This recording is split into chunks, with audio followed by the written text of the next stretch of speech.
លងចង់ចង់ពីខែជុំនៅទីក្រុងស្គីដល់ណាលឺទៅស្មាគមថាបងប្អូនខ្ញុំអ្នកលេងខោក្នុងរករាក់តែអត់លងចង់ប្រទូពីខែជុំនៅទីក្រុងស្គីដល់ណាលឺទៅស្មាគមครับสวัสดีพี่น้อง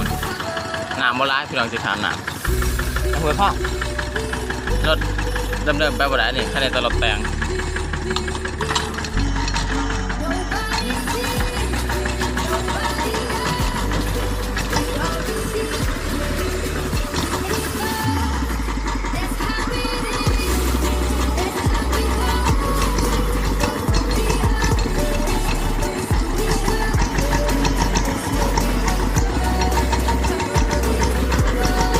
ผมก็ขึ้นรถพี่น้อง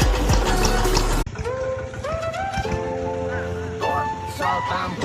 ตามสำนักไปเราก็เลยจีบจีบยกแสนเจอไม่ก็แสนงงมันยงกันมันยงกันกันกันกันกัน